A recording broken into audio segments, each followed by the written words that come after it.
Minha gente, a seleção brasileira pode até ter caído para a Noruega na Copa do Mundo, deixando todo mundo meio com o coração partido.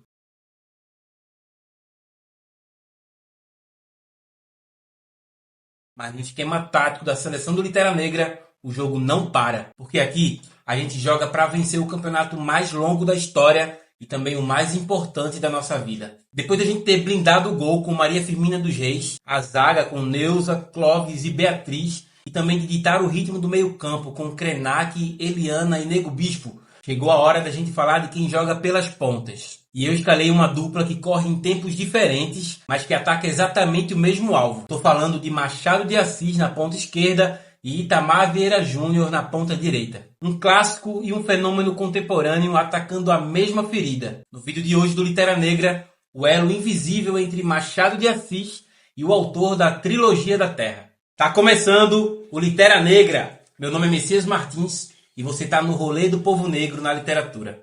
Se você tá aqui pela primeira vez e não quer perder nenhuma convocação desse time histórico, se inscreve no canal e aciona o sininho para não perder os próximos vídeos. E dá aquela moral também deixando aqui o seu joinha, porque o teu engajamento ajuda demais a gente a estar espalhando a palavra da literatura negra para mais pessoas. E se você perdeu os vídeos anteriores, fica tranquilo que eu vou deixar o link da playlist da Seleção do Litera Negra bem fácil na descrição desse vídeo. A gente cresce chamando ele de Bentinho, mas quem está ditando essa história é Bento Santiago, um homem de 60 anos, solitário e amargurado, tentando reescrever o passado. Ele não quer apenas lembrar, ele quer julgar e condenar. Tanto que, mesmo depois da morte de Capitu, esse homem idoso ainda tenta condenar a memória dela, argumentando que Capitu tinha interesse na herança dele desde a sua juventude. Bento Santiago é um exemplo clássico de alguém que, diante das consequências dos seus próprios atos, na maior cara de pau, diz que a culpa é do outro.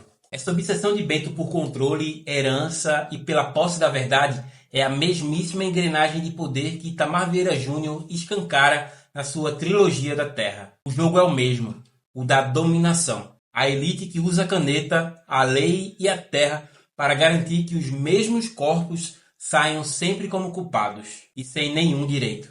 Para a gente entender por que Machado e Itamar jogam juntos, a gente precisa olhar com cuidado o mapa do campo do nosso território. De um lado da nossa ala, nascido em 21 de junho de 1839, no Morro do Livramento, no Rio de Janeiro, temos Joaquim Maria Machado de Assis, um homem negro, neto de escravizados, que viveu o auge e a decadência do Império e viu a abolição em 1888 acontecer bem diante de seus olhos, na até então capital do país. Exatamente 140 anos depois, em 6 de agosto de 1979, nasce em Salvador, na Bahia, Itamar Vieira Júnior, um homem negro de escrita forte, geógrafo de formação e que, como funcionário de carreira do INCRA, passou décadas percorrendo as estradas e comunidades tradicionais do Nordeste, ouvindo de perto as dores e também as memórias dos trabalhadores e das trabalhadoras rurais. São 2 séculos diferentes e 2 geografias distintas, mas com o mesmo olhar clínico sobre as feridas que o colonialismo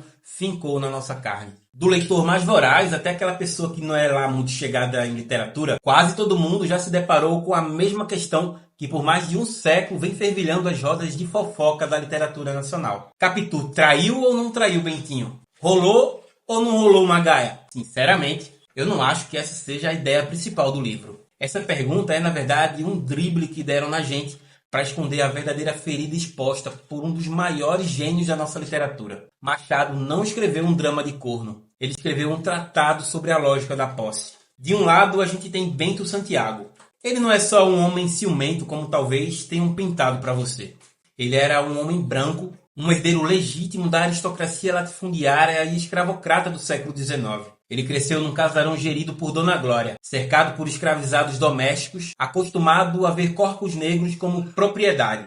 A mente de Bento foi moldada dentro da lógica da Casa Grande, onde até onde sua vista via fazia parte da sua propriedade e estava submissa à sua vontade. Do outro lado, a gente tem Capitu, uma jovem da margem urbana que a literatura oficial tentou embranquecer, mas que o próprio livro denuncia a negritude quando descreve seus cabelos grossos, que precisam ser domados em tranças firmes, e que Bento racializa e criminaliza o tempo todo, chamando ela de cigana oblíqua e dissimulada. No contexto daquele Rio de Janeiro recém-saído da escravidão, Capitu é uma mulher negra livre, inteligente e soberana. E o que é que acontece quando a mentalidade de um herdeiro da Casa Grande tenta casar com uma mulher preta que simplesmente não consegue controlar? Ele tenta a todo custo tratar o seu afeto como se fosse a sua propriedade. E quando vê que essa mulher tem vida, voz e território próprio, ele a exila e a destrói. Porque, vamos deixar uma coisa bem clara aqui. Nenhum ciúme é demonstração de amor. Ciúme é desejo de posse. O que Bento sente por Capitu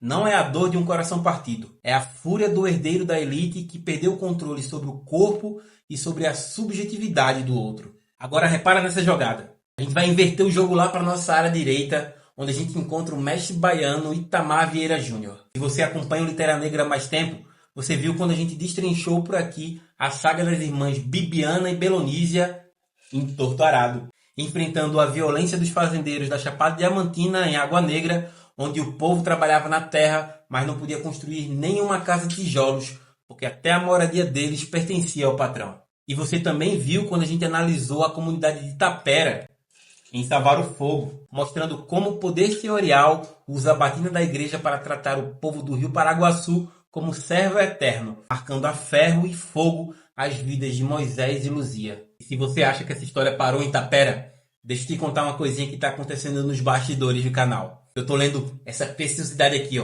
Coração Sem Medo, que fecha a linda trilogia da Terra de Itamar. E vamos fazer um combinado aqui, só entre a gente?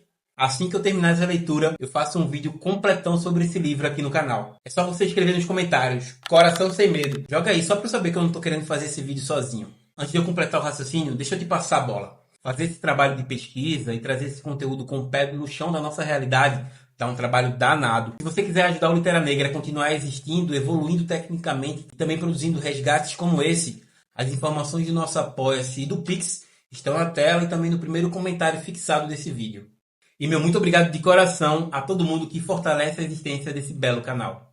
Além dessa trilogia, que aliás podemos encontrar de graça no aplicativo Mac Livros, a gente observa como a precisão geográfica de Itamar é perfeita para denunciar o mesmo mecanismo que Machado fazia 100 anos atrás. Só que em vez do palacete de Botafogo, o cenário é o chão do sertão e do recôncavo baiano. A violência da elite agrária contra Bibiana, Belonísia, Moisés e Luzia nasce do mesmíssimo lugar da violência de Bento contra Capitu. É a elite senhorial dizendo: esse chão é meu, o seu corpo é meu, e você só existe aqui se for como minha propriedade. Olha o nó que amarra esses dois autores que ninguém te conta na escola. A estrutura colonial brasileira trata tanto o corpo quanto a terra como posses a serem dominadas. Bento Santiago quer a posse absoluta sobre o corpo e a mente da mulher. Os fazendeiros e padres do mosteiro querem a posse da terra, expulsando e silenciando quem nela planta e vive. Tanto Machado quanto Itamar expõem um Brasil que se recusa a fazer as duas maiores reformas da nossa história. A mentalidade das mentes nas nossas relações